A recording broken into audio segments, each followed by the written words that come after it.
ay rated SPG. Striktong patnubay at gabay ng magulang ang kailangan. Maaaring may masiselang tema, lengguwahe, karahasan, sexual, horror o droga na hindi angkop sa mga bata.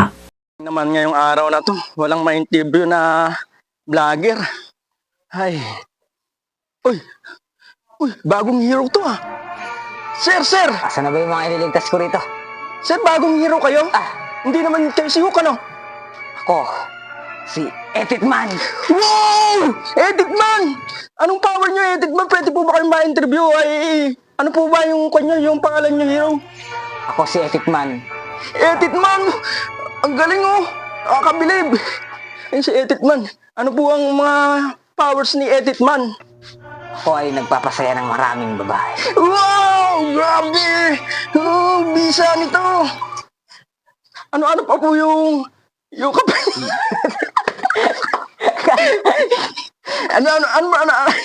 ano pa po yung kapangyarihan nyo, Edit Man?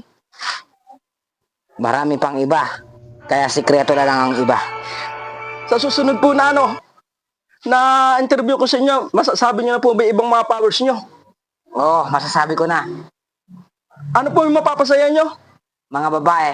Kaya kayo mga babae dyan, pwede na. Teleport!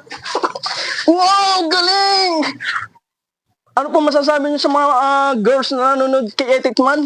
Kaya kayo mga babae dyan, kung gusto yung masaya, pumunta lang kayo sa akin. Tawagin nyo lang si Edit Man. Aray ko! Oh, grabe! Ang tindi ni Edit Man! Grabe, Edit Man! Woo! Idol ko to si Edit Man. Yo, may bagong hero na tayo, bro. Si Edit Man. Wow! Oh, bro, tinan mo, bro. Tanongin mo. Wala, hindi ako Spider-Man. Ako si Edit Man. Marami akong sapot na lumalabas. Kala ko dito si sa Hook inyo. kasi nagalit yung nandun sa noo niya. Kasi si Hook nagagalit yung katawan.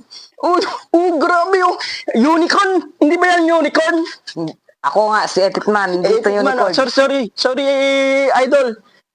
Ang bagong superhero natin si Edit Man. Sige na, at may ililigtas pa akong maraming mga babae. Sige, Edit Man! Woo!